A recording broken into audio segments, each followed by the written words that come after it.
নিজের হাতে প্রিয় মানুষটার বাসর ঘর সাজাচ্ছে রিদি। বুকে পাথর চাপা দিয়ে মামাতো ভাই সাম্যর বিয়ের সব কাজ করছে রিদি। তো এই কাজটা বাদ যাবে কেন? সিথি যে এভাবে রিদির প্রিয় জিনিসটায় ভাগ বসাবে রিদি কল্পনাও করতে পারেনি। অবশ্য সবটাই হয়েছে পরিস্থিতির চাপে। নেশাখোর ছেলের সাথে সম্পর্কে জড়ায় সিথি। পরিবার উপায় না পেয়ে তড়িঘড়ি করে সাম্য আর সিথির বিয়ে দিয়ে দেয়। সাম্যর যে এই বিয়েতে মত ছিল তা নয়, সে কৈশোর থেকেই রিদিকেই ভালোবাসে। কিন্তু রিদি জানে তার মামি মানে সাম্যর মা তাকে কিছুতেই মেনে নেবে না, কারণ সে সাম্যদের বাড়ির আশ্রিতা। এমনিতেই সে তার মামির চোখের বালি। সে কোনো দিনও রিদিকে নিজের পুত্রবধূ হিসাবে গ্রহণ করবে না। তাই নিজে সাম্যকে বুঝিয়ে বিয়ের জন্য রাজি করায় রিদি। মাস দুয়েক আগে কাবিন হয়ে গেছে। আজ ঘটা করে অনুষ্ঠান করে সিথিকে তুলে আনা হচ্ছে। সিথি সাম্যর মামাতো বোন। দুঃসম্পর্কের আত্মীয় হলেও রিদির খুব ভালো বন্ধু ছিল সে। এতটাই ভালো বন্ধু যে নিজের প্রিয় জিনিসটাকেই সে সিথির হাতে তুলে দিল। পুরো বাসা খালি, খালিও বলা চলে না। বাসায় শুধু রিদি আর সাম্যর মা আছেন। বাসর ঘর সাজানো হয়ে গেলে রান্নাঘরে যায় রিদি। নববধূকে বরণের জিনিসপত্র গোছাতে হবে তো। রিদি আর সাম্য পরস্পরের মামাতো ফুপাতো ভাই বোন। রিদির মা রিদির 14 বছর বয়সে অগ্নিদগ্ধ হয়ে মারা যায়। মা মারা যাওয়ায় 3 মাসের মাথায় রিদির দাদা তাকে নতুন মা এনে দেয়। কিন্তু পর তো কখনো আপন হয় না। সৎ মা রিদির উপরে চালাতে থাকে নির্মম অত্যাচার। বঞ্ঝির মধ্যেই নিজের বোনকে খুঁজে পেতেন সাম্যের বাবা। রিদির কষ্ট তার সহ্য হলো না, তাই নিয়ে আসেন নিজের কাছে। কিন্তু এখানেও তার স্ত্রীর চোখের বিষ হয়ে যায় রিদি। কিন্তু যতক্ষণ সাম্যের বাবা বাসায় থাকতেন তখন সাম্যের মা রিদিকে ফুলের টোকা দেওয়ার সাহস অবধি পেত না।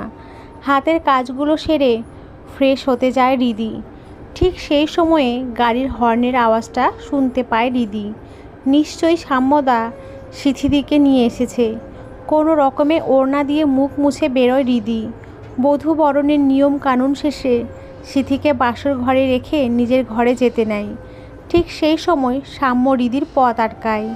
রিদি সাম্যকে এড়িয়ে যেতে চায়, কিন্তু সে ব্যর্থ হয়। আর কত চোখের জল লুকাবি আমার থেকে? রিদির চোখের জল আর সবার চোখ এড়ালেও সাম্যর চোখ এড়ায়নি। তাই তো সে পথ আটকে রিদিকে জিজ্ঞেস করে। রিদি হাত দিয়ে চোখের জল মুছে বলে, পথ ছাড়ো সাম্যদা, কাজ আছে আমার।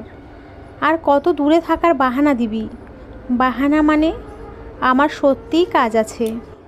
তুমি সিথিদির কাছে যাও, ও তোমার জন্য অপেক্ষা করছে। কথাটা বলেই রিদি চলে যায়। অন্যান্য দিনের মতো আজ রিদির উপরে জোর খাটানোর অধিকার নেই সাম্যর। বিয়ের কাবিননামায় সই করে সেই অধিকার হারিয়েছে সাম্য। পহেলা বসন্তে মিসেস হেনার কোল জুড়ে আসে রিদি। সাম্য তখন 5 বছরের এক চটপটে বাচ্চা। হাসপাতাল থেকে ফুপিয়ে একটা পুতুল নিয়ে বাড়িতে প্রবেশ করে। সাম্য ছুটে যায় সেই পুতুলকে কোলে নেবে বলে। বিছানায় বসিয়ে দেওয়া হয় ছোট্ট সাম্যকে। পুতুল কোলে নিয়ে সাম্য কি খুশি। খেলার সাথী এসেছে সাম্যর। এখন আর একা একা থাকতে হবে না। সাম্যের বাবা বোনের সাথে মিলিয়ে পুতুলের নাম রাখেন রিদি। সেই রিদি হয়ে ওঠে সাম্যর কৈশোরের প্রেম আর যৌবনের অপূর্ণ ভালোবাসা। সেই অপূর্ণ ভালোবাসা যে বুকে পাথর চাপা দিয়ে নিজ হাতে সাম্যর বিয়ের সব কাজ সামলে দিয়েছে। মেয়েরা বড়ই অদ্ভুত জাত। ছোটোবেলায় যে মেয়েটি হোঁচট খেয়ে পড়ে ব্যথা পেয়ে কান্নায় সারা বাড়ি মাথায় তুলত, আজ সেই মেয়েটি দিনে বুকে পাথর চাপা দিয়ে হাসি মুখে ঘুরে বেড়ায় আর রাতের আধারে আয়নার সামনে কেঁদে নিজেই নিজেকে সান্ত্বনা দেয়। সব কাজ গুছিয়ে বিছানায় গা এড়িয়ে দেয় রিদি। কানে ইয়ারফোন গুঁজে প্লে করে অনুপম রায়ের গান। অনুপম রায়ের গান যেন কেমন করে রিদির কষ্টের ভাগ বসায়। তুমি যাকে ভালোবাসো স্নানের ঘরে বাষ্পে ভাসো, তার জীবনে ঝড়, তুমি অন্য কারো সঙ্গে বেঁধো ঘর। গান শুনতে শুনতে রিদির গাল বেয়ে অশ্রু পড়ে। সবে 18তে পড়েছে রিদি, এখনও 3000 এজেই আছে। ভীষণ খারাপ সময় এটা। এই সময় সব ছেলেমেয়েরাই খুব আবেগপ্রবণ হয়। হৃদির ক্ষেত্রেও হয়তো তার ব্যতিক্রম হয়নি। হতে পারে সাম্য তার বয়সের আবেগ, কিন্তু হৃদিও কি সাম্যর কাছে বয়সের আবেগ? কে জানে। হৃদির এখন একটাই চাওয়া, সাম্য সিথিকে নিয়ে সুখে থাকুক।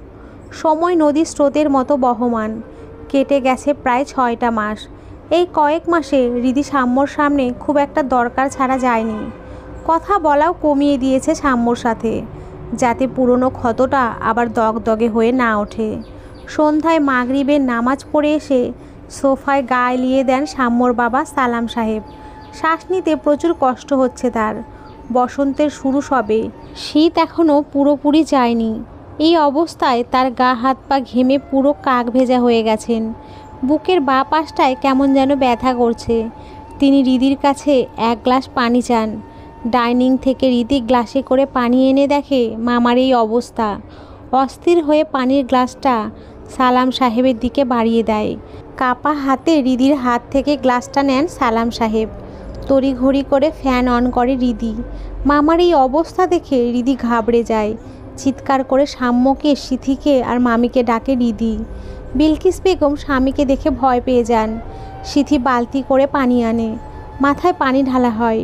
সাম্য অ্যাম্বুলেন্স ডাকে, নিয়ে যাওয়া হয় সালাম সাহেবকে হাসপাতালে। ডাক্তার জানায় তিনি হার্ট অ্যাটাক করেছেন, যত তাড়াতাড়ি সম্ভব সার্জারি করা দরকার। এনজিওগ্রাম করে জানা যায় তার হার্টে মোট 17টা ব্লক ধরা পড়েছে। সেগুলোর বেশিরভাগ ব্লকেরই পার্সেন্টেজ 90-এর ওপরে। তাই বাইপাস সার্জারি ছাড়া উপায় নেই। সাম্য টাকা জোগাড় করে যত তাড়াতাড়ি সম্ভব সার্জারি করিয়ে নেয়।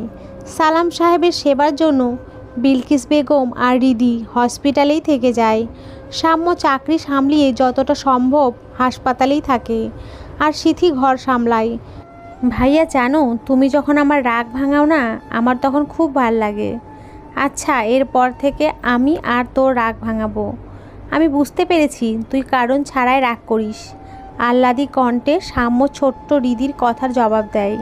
হৃদি উঠে দাঁড়ায়, দৌড় দেয় সন্ধ্যার কুয়াশার দিকে, হারিয়ে যায় কুয়াশার আড়ালে। সাম্য চিৎকার করে ডাক দেয়, পুতুল। চিৎকার করে ঘুম থেকে উঠে যায় সাম্য। সাম্যর চিৎকার শুনে সিথিও উঠে পড়ে। ঘুম ভাঙা চোখ কসলাতে কসলাতে বলে, কি হলো সাম্য? কই কিচ্ছু না। খাটের পাশে টেবিল থেকে গ্লাস নিয়ে পানি ঢকঢক করে খেয়ে ফেলে সাম্য। তারপর চোখ বুজে সকালে বাসায় যাওয়ার সময় আচমকা একটা ছেলের সাথে হৃদির ধাক্কা লাগে। ছেলেটা তখন হসপিটালে ঢুকছিল আর হৃদি বেরোচ্ছিল। ধাক্কা লাগায় একে অপরে মেঝেতে পড়ে যায়। হৃদি কোনো রকমে উঠে কাপড় থেকে ময়লা ঝাড়তে লাগে। ছেলেটাও নিজের জামা থেকে ময়লা ঝেড়ে বলে, আই অ্যাম এক্সট্রিমলি সরি, দেখতে পাই নাই। না না, ঠিক আছে, শান্ত গলায় ছেলেটার কথার জবাব দেয় হৃদি। তারপরে গন্তব্যের দিকে হাঁটা লাগায়। ছেলেটা অপলক দৃষ্টিতে হৃদির যাওয়ার পানে চেয়ে থাকে। যেই কয়েকদিন সালাম সাহেব হাসপাতালে ভর্তি ছিলেন, সে কয়েকদিন প্রায়ই ছেলেটার সাথে হৃদির দেখা হতো। ছেলেটা যেচে হৃদির সাথে কথা বলতে আসতো। হৃদিও ভদ্রতার খাতিরে ছেলেটার সাথে কথা বলতো। বিষয়টা বিলকিস বেগম খেয়াল করেন। তিনি হৃদিকে ডেকে বলেন, বাইরে ছেলের সাথে এত কথা কিসের তোর? মামি, আমি তো আর যেচে ওনার সাথে কথা বলতে যাই নাই, উনিই আসছেন আমার সাথে যেচে কথা বলতে। তো ভদ্রতার খাতিরে বলতে হবে না? ভদ্রতার খাতিরে কথা। এরপর যদি দেখি তো তোর একদিন কি আমার একদিন। হৃদির কথা শেষ হওয়ার আগেই ধমকের সুরে হৃদিকে কথাগুলো বলেন বিলকিস বেগম। বিলকিস বেগম প্রায়ই হৃদির সাথে কর্কশ গলায় কথা বলেন, তবে আজ যেন কর্কশতার মাত্রাটা বেড়ে গিয়েছিল। তাই মামির কথা শুরুর সাথে সাথে হৃদি কেঁপে ওঠে। প্রায় 20 দিন হাসপাতালে অবস্থানের পর সালাম সাহেবকে বাসায় নেওয়া হয়। ছেলেটাও সেদিন হৃদিকে অনুসরণ করে হৃদির মামার বাসা চিনে যায়। রিসেপশনের মেয়েটার কাছ থেকে হৃদির মামার বাসার টেলিফোন নাম্বার নেয়। প্রথম দিন ফোন দিতেই সিথি কল রিসিভ করে। আসসালামু আলাইকুম, কে বলছেন? কাকে চাই? ওয়ালাইকুম আসসালাম, আমি হৃদির বন্ধু বলছি। হৃদিকে ফোনটা কি দেওয়া যায়? আসলে আমি ওর নাম্বার হারিয়ে ফেলেছি। হৃদি তো বাসায় নেই, বাহিরে গেছে। খুব আর্জেন্ট। জি, তাহলে আপনি ওর নাম্বার নিয়ে নিন। ছেলেটা সিথির কাছ থেকে রিদির ফোন নাম্বার নেয় আর তৎক্ষণাৎ রিদিকে ফোন দেয়। রিদি তখন রাস্তায় ছিল। প্রায় 3-4 বার কল দেওয়ার পরে রিদি কল রিসিভ করে। জি, আসসালামু আলাইকুম। কে বলছেন? ওয়ালাইকুম আসসালাম। রিদি না? জি, কিন্তু আপনি কে? আর আমার নামই বা জানলেন কিভাবে? আমি আলভি, মনে আছে? হসপিটালের আলভি। ওহো আচ্ছা, কেমন আছেন ভাইয়া? আর আমার নাম্বার পেলেন কোথায়? তুমি ভাইয়া বলার আগ পর্যন্ত ভালোই ছিলাম, কিন্তু এখন নেই। ও মা, কি হলো? ভাইয়া ডাকটা পুরো কলিজায় লাগে, বুঝলা? কষ্ট লাগে খুব। ও আচ্ছা, তাহলে আমি আপনাকে কি বলে রাখবো? নাম ধরেই রাখতে পারো, প্রবলেম নাই। আচ্ছা আলভি, এখন আমি রাখি, রাস্তায় আছি তো। আচ্ছা, তাহলে রাতে কথা হবে। জি, আল্লাহ হাফেজ।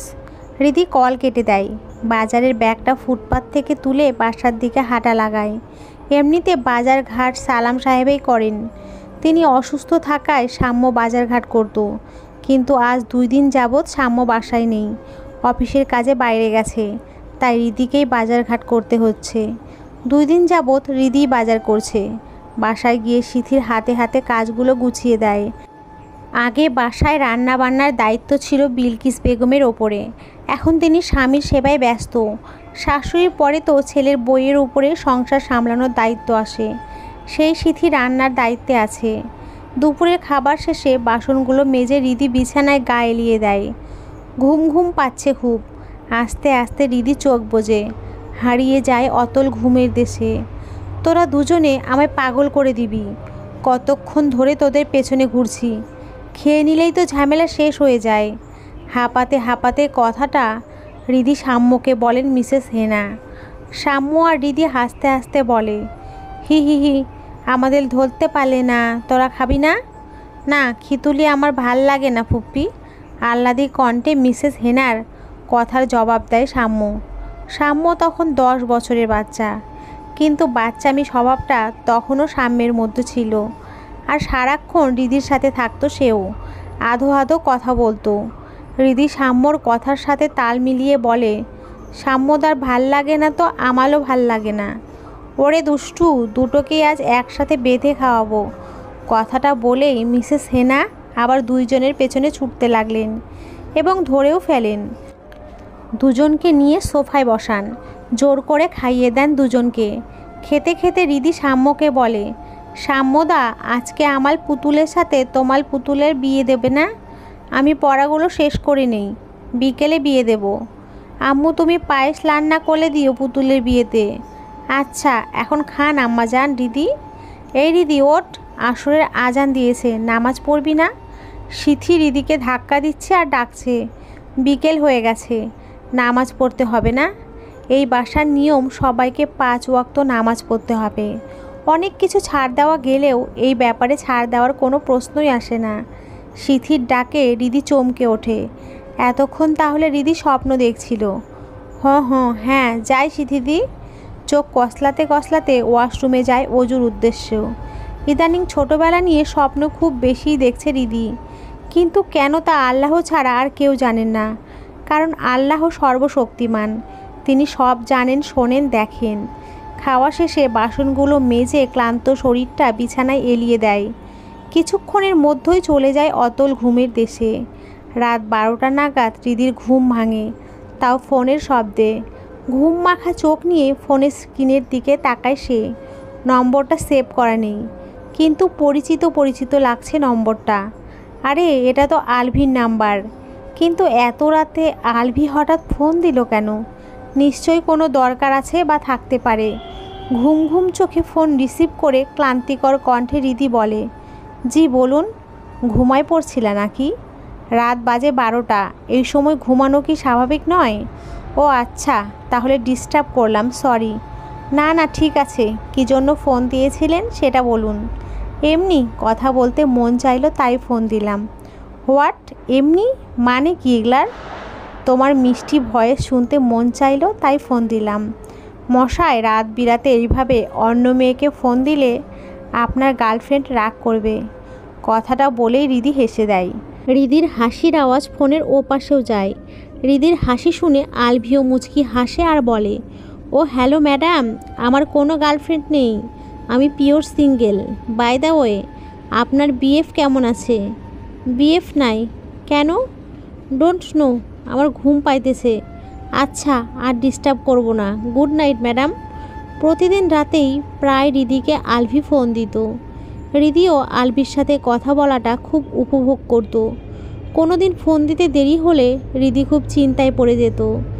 এতদিনে ছেলেটার প্রতি মায়া জন্মে গেছে রিদির। মেয়েদের মায়া বরাবরই বেশি থাকে।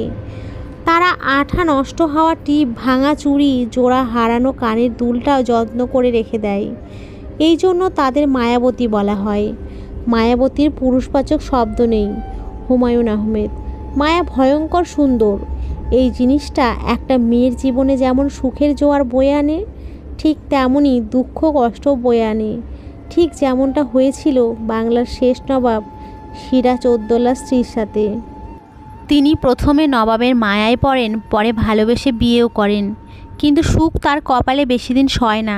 দুঃখ কষ্টের ভাটা পড়ে তার জীবনে। হত্যা করা হয় বাংলার শেষ স্বাধীন নবাবকে।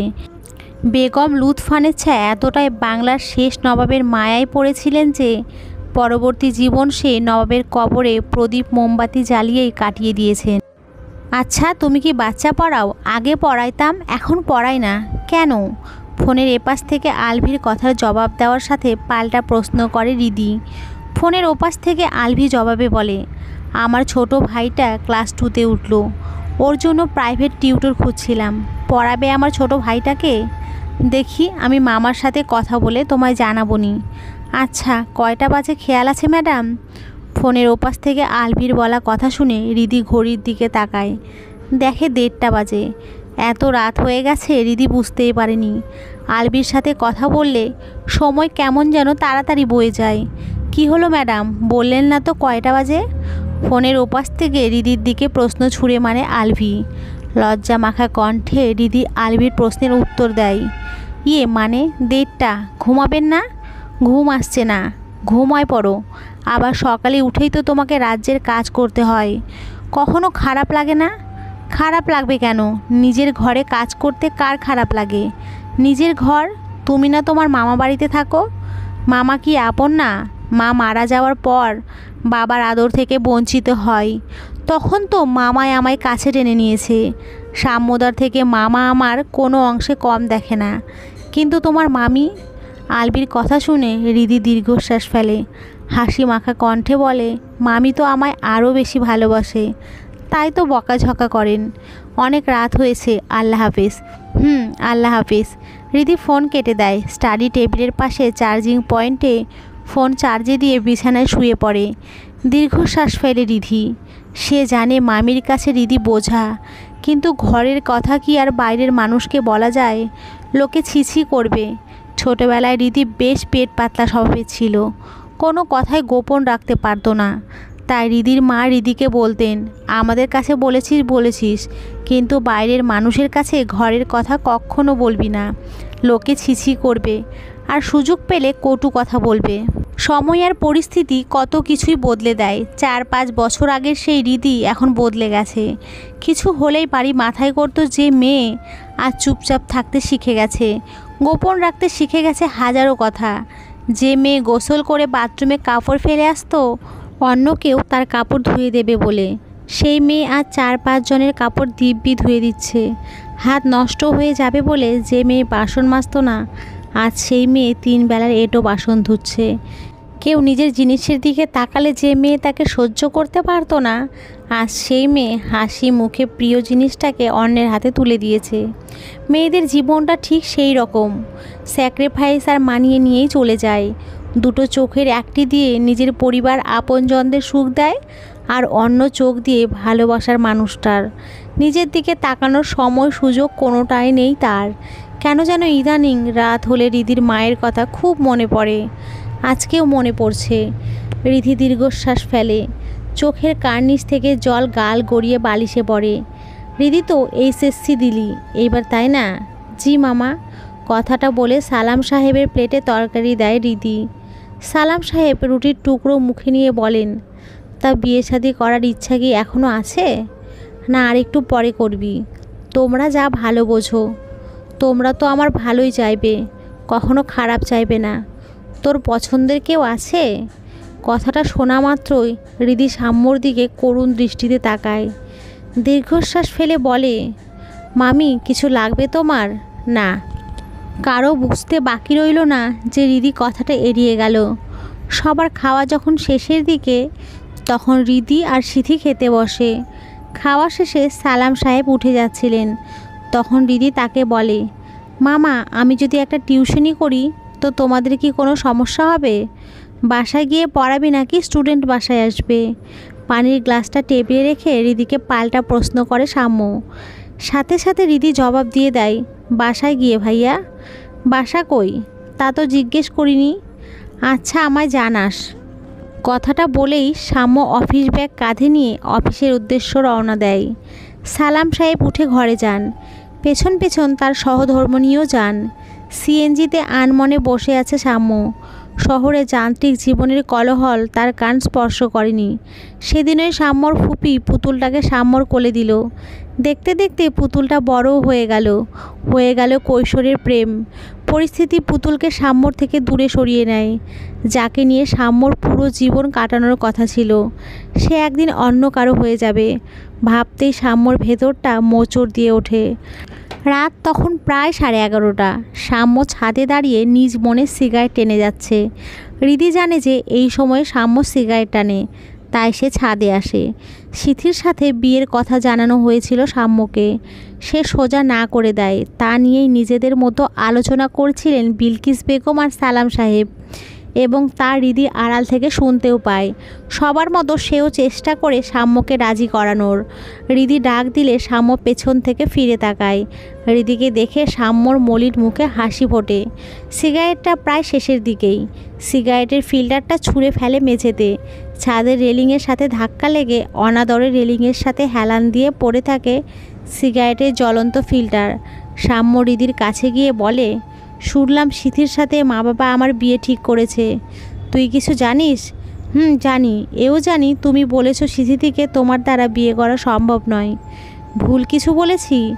আমার পুতুল থাকতে আমার অন্য কাউকে চাই না। অবশ্যই সব কিছু সম্ভব না সাম্যদা। তুমি জানো আমি আশ্রিতা। আশ্রিতা তো কি হয়েছে? তোকে আমি বিয়ে করে পার্মানেন্টলি এই বাড়ির সদস্য বানাবো। হৃদির গালে হাত দিয়ে একরাশ আশা ভরা কণ্ঠে কথাটা সাম্য বলে। হৃদি এক ঝটকায় সাম্যর হাত ছড়িয়ে দেয়। হৃদির এমন আচরণের জন্য সাম্য মোটেও প্রস্তুত ছিল না। সে অবাক দৃষ্টিতে সাম্যর দিকে তাকিয়ে থাকে। করুণ কণ্ঠে বলে, হৃদি তোর কি কিছু হয়েছে? এমন করছিস কেন তুই? কি হবে? কিচ্ছু না। তাহলে এমন করছিস কেন? তুই কি আমায় আর ভালোবাসিস না? সব ভালোবাসা পূর্ণতা পায় না সাম্যদা। অন্যের খুশির জন্য কখনো কখনো নিজের স্যাক্রিফাইস করতে হয়। কি বলতে চাইছিস তুই? সিথিদিকে এই বাড়িতে বউ করে নিয়ে এসো। হৃদির মুখে এমন কথা শুনে সাম্যর মাথায় রক্ত চড়ে যায়। রাগে ওর চোখ রক্তিম বর্ণ ধারণ করে। পাগল হয়েছিস? কি বলতেছিস তুই এগুলো? ওর মতো মেয়েকে আমি বিয়ে করব? নেশাখোর ছেলের সাথে সম্পর্ক। 2-3 বার বাসা থেকে বেরিয়ে গেছে। জানো সাম্যদা, মেয়েরা না অনেক সরল হয়। হতে পারে ছেলেটা সিথিদিকে ফুসলিয়ে বের করে নিয়ে গেছিল। অন্তত আমার খুশির জন্য সিথিদিকে বিয়ে করো। কথাটা বলেই হৃদি দীর্ঘশ্বাস ফেলে। সাম্য সিগারেটে আগুন ধরিয়ে এক টান দেয়। দীর্ঘশ্বাস ফেলে বলে, আমি ওকে বিয়ে করলে তুই খুশি হবি? কেন নয়, অবশ্যই খুশি হব। কিভাবে? মামা মামি খুশি হবে। আর তুই? আমি? সব সময় নিজেদের কথা ভাবলে হবে? কবি বলেছেন, ভোগে নয় ত্যাগেই প্রকৃত সুখ। হৃদির কথা শুনে সাম্য ফিক করে হেসে দেয়। এই মেয়েটার বাচ্চামি স্বভাব হুট করেই চলে আসে, তাও সিরিয়াস মোমেন্টে। তখন না হেসে থাকা যায় না। হৃদি চলে যাচ্ছিল। ঠিক সেই সময় সাম্য হৃদিকে পেছন থেকে ডাকে। হৃদিও পেছন ফিরে তাকায়। সাম্য মুচকি হেসে বলে, বেশ তাই হবে। আমি সিথিকেই বিয়ে করব। কিন্তু একটা আবদার রাখবি? কি? কাছে আয়। হৃদি সাম্যর কাছে যায়। সাম্য হৃদির কপালে এঁকে দেয় তাদের ভালোবাসার শেষ চিহ্ন। হৃদিও চোখ বন্ধ করে তা পরম আয়েসে গ্রহণ করে। 3 দিন হলো রিধি আলভির ভাই অভিকে পড়াচ্ছে। মামার বাসা থেকে আলভির বাসায় আসতে প্রায় 10 মিনিট লাগে রিস্কায় গেলে, আর হেঁটে গেলে আধ ঘন্টা লেগে যায়। কিন্তু একটা বিষয় রিধির খটকা লাগছে, সে এখন পর্যন্ত আলভির মা বাবাকে দেখেনি। এত বড় বাড়িতে একটা ছেলে একটা বাচ্চাকে নিয়ে তো কখনোই একা থাকতে পারবে না। রিধি আবার সোজা কথার মেয়ে। সেদিন রিধিকে আলভি এগিয়ে দিচ্ছিল, এমন সময় রিধি বলে ওঠে, আচ্ছা পুরো বাসায় কি তুমি আর অভি একাই থাকো? আরে তুমি পাগল নাকি? আমি একা থাকবো কিভাবে? না মানে তোমার বাবা মা কাউকে দেখলাম না তো, তাই জিজ্ঞাসা করলাম আর কি। রিধির কথা শুনে আলভি মুচকি হাসে আর বলে, বাবা ইহলোকের মায়া ত্যাগ করেছেন অনেক দিন আগে। মা চাকরি করেন, তাই এখন পর্যন্ত মাকে দেখতে পাওনি। রিধি আর কিছু বলে না। আলভির কথা শুনে মুচকি হাসে। ইদানিং রিধির মুচকি হাসি দেওয়া খুব বেড়েছে। কথায় কথায় সে মুচকি হাসে। রিস্কা না পাওয়ায় আজ রিধি হেঁটেই বাসায় যায়। বোরখাটা ছেড়ে মুখ ধুয়ে সিথির ঘরে যায়। সিথি তখন ফোনে কথা বলছিল। রিধি গিয়েই সিথিকে ডাক দেয়। রিধির ডাকে সিথি অনেকটা চমকে যায়, সাথে রেগেও যায়। ধমকের সুরে রিধিকে বলে, জানিস না কারো ঘরে ঢোকার আগে নক করে ঢুকতে হয়। সিথির এমন ব্যবহারের জন্য রিধি মোটেও প্রস্তুত ছিল না। একটু ঘাবড়ে যায় সে। কাপা কণ্ঠে বলে, সরি সিথিদি, আমি বুঝতে পারি নাই। কী জন্য আসছিলি বল? মামি তোমায় ডাকছে। আচ্ছা আসছি, তুই যা। সিথির কথা মতো রিধি ঘর থেকে বেরিয়ে যায়। রিধি ঘর থেকে বেরিয়ে যেতেই সিথি আবার ফোনে কথা শুরু করে। হ্যাঁ, এতক্ষণ সে তার প্রাক্তন প্রেমিকের সাথেই কথা বলছিল। অবশ্য প্রাক্তন বলাটা অতটা মানায় না, কারণ সিথি এখনও ছেলেটার সাথে সম্পর্ক চালিয়ে যাচ্ছে। ছেলেটা সিথির নাম্বার জোগাড় করে সিথির সাথে যোগাযোগ করে। সিথি কয়েকদিন ওর প্রাক্তনকে ভুলে গেলেও ছেলেটা যেচে সিথিকে ফোন করায়। পুনরায় মায়াটা জেগে ওঠে। আর আমাদের সমাজে কিছু মানুষ আছে খুব বোকা, সবাইকে নিমেষেই নিজের আপন ভেবে নেয়। রিধিও তাদের একজন। রিধি সিথিকে নিজের বেস্ট ফ্রেন্ড ভাবলেও সিথি রিধিকে আসলেই নেয় না। ফুপির মতো সিথির কাছেও রিধি এই বাড়ির আশ্রিতা। আগে যা ভালো ব্যবহার করেছে সিথি রিধির সাথে, তা সব লোক দেখানো ছিল। এক কথায় যাকে বলে আগলা পীড়িত। মামির মতো রিধির সিথি দিয়েও চায় সে বিদায় হোক। মা ডাকছিলে? সিথির ডাকে পিছন ফিরে তাকায় বিলকিস বেগম। তার পাশে বসেই তরকারি কাটছিল রিধি। বিলকিস বেগম সিথিকে তরকারি কাটার নির্দেশ দেন আর রিধিকে বলেন ঘর ঝাড়ু দিয়ে মুছে ফেলতে। রিধি মামির আদেশ পালন করার জন্য লেগে পড়ে ঝাড়ু নিয়ে। ঘর ঝাড়ু দেওয়া হলে একে একে ঘর মোছে রিধি। এরই মধ্যে বাসার সবাই গোসল সেরে ফেলে। ঘর মোছা শেষ করে সবে ফ্যানের নিচে দাঁড়িয়েছে তো মামির ডাক পড়ে, রিধি কাপড়গুলো ধুয়ে দে। যায় মামি। শ্যামও বরাবরই আগোছালো টাইপের ছেলে, কোনো কিছু ঠিক নেই। প্রায় এক সপ্তাহে জামা কাপড় জমে আছে। এক রাশ বিরক্তি নিয়ে সিথি সেগুলো রিধির দিকে ছুঁড়ে মারে। ইদানিং সিথির আচরণ রিধির কাছে কেমন যেন অস্বাভাবিক লাগছে। আজ আরও বেশি লাগছে। নক না করে ঘরে যাওয়ার কারণে হয়তো সিথি রাগ করেছে। আর রাগ করাটা স্বাভাবিক, নিশ্চয়ই কোনো দরকারি কথা বলছিল। আর সেই সময় রিধি ঢোকায় সিথি হয়তো বিরক্ত হয়েছে। কাপড়গুলো ধুয়ে ছাদে রোদে শুকাতে দিতে যায় রিধি। তখনই সিথি চুল ঝাড়া দিতে দিতে ছাদে আসে। সিথিকে দেখে রিধি গলা ঝেড়ে কাশে। সিথি রিধির দিকে তাকিয়ে চুল মুছতে মুছতে বলে, কিছু বলবি? হ্যাঁ সরি সিথিদি। কেন? নক না করে ঘরে ঢুকেছিলাম, তুমি মেবি রাগ করেছো আমার ওপরে। সিথি মুচকি হাসে। তোয়ালেটা রোদে শুকাতে দিয়ে রিধিকে রেলিংয়ের কাছে নিয়ে যায়। হাত দুটো রেলিংয়ে ভর দিয়ে বলে, জানিস রিধি, ইদানিং না নিজের একটা ব্যাড সাইড নিজেই ধরেছি। এই ব্যাড সাইডটা না আগে ছিল না। হঠাৎ করে কিভাবে এই ব্যাড সাইডটা আমার মধ্যে এলো আমি নিজেই বুঝছি না। কি ব্যাড সাইড সিথিদি? অল্প কিছুতেই রিয়াক্ট করে ফেলি, ঠিক যেমনটা তোর সাথে করেছিলাম। তুই রাগ করিস না প্লিজ। আরে রাগের কি আছে? আমার দোষ ছিল বলেই তো তুমি আমায় ধমক দিয়েছিলে। হাসতে হাসতে সিথির কথার জবাব দেয় রিধি। সিথি মুচকি হেসে রিধির গালে হাত দিয়ে বলে, পাগলি মেয়ে। অফিস থেকে আসতেই সাম্য রিধির ঘরে যায়। রিধি তখন বিছানায় হেলান দিয়ে বই পড়ায় ব্যস্ত। সাম্যকে দেখা মাত্রই হৃদি উঠে দাঁড়ায়। হৃদি কিছু বলতে যাবে, তার আগেই সাম্য বলে, সিথি কই? বিকালের দিকে বের হইল, বলল বান্ধবীর বাসায় যাইতেছে বেড়াতে। কোনো দরকার? আমার নীল টি শার্টটি খুঁজে পাচ্ছি না, আসো আমি দিতেছি। বইয়ে বুক মার্ক দিয়ে হৃদি সাম্যর ঘরের দিকে পা বাড়ায়। সাম্যও পেছন পেছন যায়। সাম্যর ঘরে ওর জামা কাপড় রাখার জন্য আলাদা RFL-এর একটা ওয়ার্ড্রপ আছে। বিকেলে ছাদ থেকে কাপড়গুলো নিয়ে এসে সাম্যর কাপড়গুলো ভাঁজ করে সেখানেই রেখেছিল হৃদি। ড্রয়ার থেকে টি শার্টটা বের করে সাম্যর হাতে দেয় হৃদি। এত অলস হলে চলবে না, 2 দিন পর বাচ্চার বাবা হবা, আর এখনও তোমায় জিনিস খুঁজে দিতে হয়। কথাটা বলেই হৃদি রান্নাঘরের দিকে পা বাড়ায়। অফিস থেকে এসে সন্ধ্যায় চা খাওয়ার অভ্যেসটা সাম্যর বেশ পুরনো। আগে হৃদি সাম্যকে চা বানিয়ে খাওয়াতো, বিয়ের পরে সিথি সেই দায়িত্ব পালন করে। আজ সিথি না থাকায় হৃদিকেই সাম্যর জন্য চা বানাতে হচ্ছে। সাম্যর ঘরে চৌকাঠ পেরোনোর আগে হৃদিকে সাম্য পেছন থেকে ডাক দেয়। হৃদি পেছন ফিরে তাকায়। তোর কথাতেই তো সিথিকে বিয়ে করলাম, কি মনে হয় তোর? সিথিকে বিয়ে করে আমি সুখে আছি? কম আসি তোমার সামনে, কথাও কম বলি, যাতে তোমার মন আমার ওপর থেকে সরে যায়। আসলে কি জানো, একই ছাদের তলে আছি তো, তাই আমাদের কারো মায়া কাটাতে চাচ্ছে না একে অপরের প্রতি।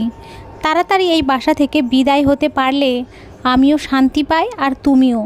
হ্যাঁ তাই কর, তবে আমি বলে দিলাম, ভেতরে ভেতরে যে আগুনে আমি পুড়ে মরছি তার জন্য দায়ী বাসার সবাই, বিশেষ করে তুই। জানি আমি, কিন্তু আমার কাছে নিজের ভালো থাকার থেকেও বেশি গুরুত্বপূর্ণ মামা মামির ভালো থাকা। মা মরা এতিম মেয়ের জন্য তারা যা করেছে তার ঋণ আমি শোধ করতে পারবো কি না জানি না। বাবা মার ভালো থাকার জন্য ছেলে হিসাবে তুমি একটু স্যাক্রিফাইস করতেই পারো, আর পারলে আমায় ক্ষমা করে দিও। কথাটা বলেই হৃদি দৌড় দিয়ে সেখান থেকে চলে যায়। সাম্য হৃদিকে ডাক দিতে গিয়েও থেমে যায়। সাম্যর হাতে চায়ের কাপখানা দিয়ে হৃদি আবার নিজের ঘরে যায়। চা খেয়ে সাম্য দেখে ঘড়ির কাঁটায় সন্ধ্যা 7টা বাজে, অথচ এখনও সিথির আসার কোনো নামগন্ধ নেই। সে সিথিকে ফোন লাগায়, কিন্তু ফোন বন্ধ, হয়তো চার্জ শেষ। অফিসের কিছু ফাইল আলমারিতে ছিল। সাম্য সেগুলো বের করতে আলমারি খোলে। আলমারি খুলতেই সে আকাশ থেকে পড়ে। আলমারিতে সিথির কোনো জামা কাপড় নেই, লকারটাও খোলা। সাম্য দেখে লকারে সিথির কোনো গহনা নেই, সব ফাঁকা। সাম্য হন্তদন্ত হয়ে বিলকিস বেগমকে ডাক দেয়, আম্মু, সিথি কই? বান্ধবীর বাসায় গেছে। কোন বান্ধবীর বাসায় গেছে? কিছু বলেছে? আর সঙ্গে কি ছিল? কি আর থাকবে, ছোট পার্স। ও নিজে থেকে বলে নাই কোন বান্ধবীর বাসায় গেছে। আমিও যেচে জিজ্ঞেস করি নাই। বোকার মতো কাজ করেছো কেন? কি হয়েছে? ঘরে সিথির জামা কাপড় গয়নাগাটি কিছুই নাই। কি? বাসার আশেপাশে তন্ন তন্ন করে সিথিকে খোঁজা হয়। সব বান্ধবীর বাসায় খোঁজ নেওয়া হয় যে সিথি কারো বাসায় গেছে কি না, কিন্তু সবারই একই উত্তর, সিথি কারো বাসায় যায়নি। তাহলে গেল কোথায়? থানায় জিডি করা উচিত, কিন্তু পুলিশ কি আদৌ মামলা নেবে? যেহেতু এখনও 12 ঘন্টা পেরোয়নি সিথি নিখোঁজ। বাইরে থেকে এসে এক রাশ হতাশা নিয়ে ধপ করে বিছানায় বসে পড়ে সাম্য। দুপুরের দিকে সিথির আচরণ এখনও হৃদির মনে নাড়া দিচ্ছে। কেন যেন মনে হচ্ছে সিথির নিখোঁজ হওয়ার সাথে দুপুরের কলের কোনো কানেকশন আছে।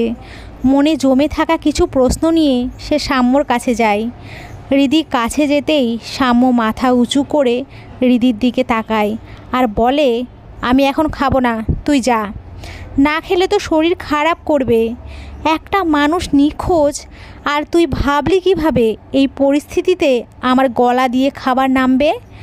ঝাঁঝালো কণ্ঠে ধমকের সুরে হৃদিকে কথাগুলো শুনিয়ে দেয় সাম্য। সাম্যর এমন আচরণে হৃদি কেঁপে ওঠে। সাম্য খুব শান্ত স্বভাবের ছেলে, সহজে রাগ করে না, তবে যখন রাগ করে তখন পুরো আগ্নেয়গিরির মতো ফেটে যায়। আগ্নেয়গিরির আশেপাশে থাকা ভূমি জিনিসগুলোর মতো হৃদি কেঁপে ওঠে। তোমায় কিছু বলতাম আমি সাম্যদা। কি বল? সিথিদি না, আজকে দুপুরে কারোর সাথে যেন কথা বলছিল। আমি ঘরে ঢুকতেই সিথিদি রেগে যায়। আমার মনে হয় সিথিদির মিসিং হওয়া আর দুপুরের বিহেভিয়ার এবং কলের কোনো না কোনো কানেকশান আছে। কার সাথে কথা বলেছে জানিস? জানলে তোমায় বলতাম না নাকি? ভাবলাম তোমার কাজে লাগবে তাই বললাম আর কি। কথাটা বলেই রিদি সাম্যর ঘর থেকে বেরিয়ে যায়। ওদিকে নির্জন রাস্তায় ব্যাগে গয়নাগাটি আর জামা কাপড় নিয়ে দাঁড়িয়ে আছে সিথি। সন্ধ্যা হয়ে গেল, কিন্তু নীরবের কোনো খবর নেই। নির্জন রাস্তায় একা এইভাবে দাঁড়িয়ে থাকতে সিথির একটুও ভাল লাগছে না। প্রচণ্ড ভয় করছে। ভয়ে হাত পা ঠান্ডা হয়ে আসছে। আল্লাহ না করুক কোনো যদি অঘটন ঘটে যায়। প্রায় মিনিট 15 পরে কোনো রকমে হাঁটতে হাঁটতে নীরব আসে। নীরবের অবস্থা দেখে সিথির বুঝতে বাকি রইল না যে নীরব নেশা করেছে। তুমি আবার নেশা করেছো? কি মনে হয় তুমি তোমার ফুফাতো ভাইয়ের সাথে বিয়ে করে নেবে আর আমি আঙুল চুষবো? টলতে টলতে সিথির কথার জবাব দেয় নীরব, সাথে পাল্টা উত্তরও করে। সিথিও সঙ্গে সঙ্গে জবাব দিয়ে দেয়, আমি তো ইচ্ছে করে বিয়ে করেছি। বাবা মা আমায় জোর করে সাম্যর সাথে বিয়ে দিয়ে দিয়েছে। কি জানি কার মনে কি থাকে সেই ভালো জানে। যাকগে বাদ দাও, যা যা বলেছিলাম এনেছো? কই? সিথি নীরবের সামনে ব্যাগ এগিয়ে দেয়। চিলের মতো ছো মেরে নীরব সিথির হাত থেকে ব্যাগ নিয়ে যায়। ব্যাগ খুলে সব কিছু ঠিক আছে কি না দেখতে লাগে। ব্যাগে সিথি নিজের জামা কাপড়গুলো গুছিয়ে রেখেছিল। নীরব সেগুলো এলোমেলো করে ব্যাগ থেকে বের করে ছুঁড়ে ফেলে মাটিতে। নীরবের এই রকম আচরণে সিথি কিছুটা ঘাবড়ে যায়। কাপা কণ্ঠে সে বলে, কি করছো এইসব নীরব? নীরব সিথির কথার জবাব দেয় না। গয়না ভর্তি ব্যাগ নিয়ে পালিয়ে যেতে নেয়। সিথি বাধা দেয় তাকে, কই যাও আমায় রেখে? হাত ছাড়ো। না, ছাড়বো না। তোমার জন্য আমি স্বামী সংসার ফেলে আসলাম, আর তুমি আমায় ফেলে রেখে যাচ্ছ? নীরব কি করবে ভেবে পায় না। পাশে থাকা ইটের টুকরো দিয়ে আঘাত করে সিথির মাথায়। সিথি অজ্ঞান হয়ে যায়। আশেপাশে তখন কোনো মানুষ ছিল না। নীরব গয়নার ব্যাগটা নিয়ে পালিয়ে যায়। সবুজ ঘাসের উপরে অজ্ঞান হয়ে পড়ে থাকে সিথি। শুনশান নীরব রাস্তায় ল্যাম্পপোস্ট নেই। চাঁদের জ্যোৎস্না, টর্চ আর ফোনের ফলস লাইটে আলোয় ভরসা। মানুষজনের সমাগমও কম এখানে। এক ব্যক্তি সেই রাস্তা দিয়ে যাচ্ছিল। চাঁদের জ্যোৎস্নায় তিনি আবছা আবছা দেখতে পায় যে রাস্তার ধারে ঘাসের উপরে কেউ পড়ে আছে। লোকটা সেখানে যায়। গিয়ে দেখে একটা মেয়ে ঘাসের উপরে অজ্ঞান হয়ে পড়ে আছে। লোকটা ফোনের রিংটোন শুনতে পায়। খুঁজে দেখে কাপড়ের নিচে পড়েছিল ফোনটা। সম্ভবত মেয়েটারই হবে। লোকটা কল রিসিভ করতেই ওপাশ থেকে রিদি, হ্যালো সিথিদি, তুমি কই? বান্ধবীর বাসায় যাবা বলে বের হয়েছিলা, কোথাও তো পেলাম না। আর ফোন ধরতেছিলা না কেন? জি হ্যালো, আপনি যাকে চাইছেন সে অজ্ঞান হয়ে পড়ে আছে। আপনি কে? জি আমি আকাশ। রাস্তার ধার দিয়ে যাওয়ার সময় একটা মেয়েকে পড়ে থাকতে দেখি। কাছে গিয়ে দেখি মেয়েটার ফোন বাজছে। রিসিভ করতেই আপনি। আচ্ছা এটা কোথায়? জায়গার নাম বলেন, জলদি বলেন। আকাশ জায়গাটা ঠিকানা দেয় রিদিকে। রিদি আকাশকে সেখানে কিছুক্ষণ থাকতে অনুরোধ জানায়। দিনকাল ভালো না। জানুয়ারি ভরে গেছে দেশটা। খবরের কাগজ খুললেই শুধু ধর্ষণ, ধর্ষণ আর ধর্ষণ। সবাইকে বিশ্বাস করা যায় না। আকাশ যেহেতু ফোন রিসিভ করে সব জানিয়েছে, তাই ওকে বিশ্বাস করাই যায়। রিদি আর সাম্য আকাশের বলা ঠিকানায় রওনা দেয়। রাত হওয়ায় রাস্তায় গাড়ি ঘোড়া খুব একটা নেই, তাই রিদি সাম্যর সিথির কাছে পৌঁছোতে খুব একটা সময় লাগেনি। রিদি আর সাম্য গিয়ে দেখে সিথি অজ্ঞান হয়ে পড়ে আছে। চারপাশটায় ছড়িয়ে ছিটিয়ে আছে সিথির আনা জামা কাপড়। রিদি গিয়ে সিথিকে ধরে। আকাশের প্রতি কৃতজ্ঞতা প্রকাশ করে সাম্য তাকে বিদায় করে দেয়। চারপাশটা ভালো করে দেখে সাম্য। গয়নাগাটি নিয়েই তো বাসা ছাড়ছে, তো ওগলা কই? উফ সাম্যদা, এখন এইসব নিয়ে ভাবার সময়? দেখো না সিথিদি অজ্ঞান হয়ে পড়ে আছে। প্লিজ কিছু একটা করো। আশেপাশে দেখো না পানি পাও কি না। থাকুক অজ্ঞান হয়ে, ওর মতো চরিত্রহীন মেয়ের বেঁচে থাকারই অধিকার নাই। ঝাঁঝালো কণ্ঠে কথাটা রিদিকে বলে সাম্য। সরল মনে মেয়েটা ভুল করে ফেলেছে, তাই বলে সাম্য এমন করবে? মানুষ মাত্রই তো ভুল হয়। সাম্যর সিথির প্রতি এমন আচরণে রিদির রাগ হচ্ছে। সেও সাম্যকে পাল্টা ধমকের সুরে বলে, তোমায় বলছি আমি পানি আনতে, না আনলে বলো আমি আনতেছি। এতই যদি রাগ সিথিদের ওপরে তো আসলে কেন আমার সাথে? আমি একাই আসতাম। সাম্য আর রিদিকে কিছুই বলে না, কথায় কথা বাড়ে। বাইকের কাছে গিয়ে দেখে বোতল আছে কিন্তু পানি নেই। আশেপাশে খুঁজে একটা পুকুর পায়, সেখান থেকেই পানি এনে রিদির হাতে দেয়। নে পানি নিয়ে আমায় উদ্ধার কর। রিদি মুখ ভেঙচি কেটে সাম্যর হাত থেকে পানি নেয়, সিথির মুখে পানির ছিটা দেয়। পরপর 3 বার পানির ছিটা দেওয়ার পরে সিথির জ্ঞান ফিরে। এই মুহূর্তে সাম্যর ইচ্ছা করছে সিথির গালে কষিয়ে চড় মারতে। বেহায়া মেয়ে কোথাকার, গয়নাগাটি নিয়ে পালিয়েছে। এতই যদি সমস্যা তো সাম্যকে বলতেই পারতো, মুক্তি দিয়ে দিত সাম্য তাকে। তারপর রিদিকে নিজের করে নিত সে। রিদি ধরে সিথিকে দাঁড় করায়। সাম্য তেড়ে যায় সিথির দিকে, কিন্তু রিদির চোখ রাঙানির কাছে হার মানতে হয় তাকে। বন্ধুরা, আজকের এই গল্পটি এই পর্যন্তই। সকলে খুব ভালো থেকো, সুস্থ থেকো এবং হাসি খুশিতে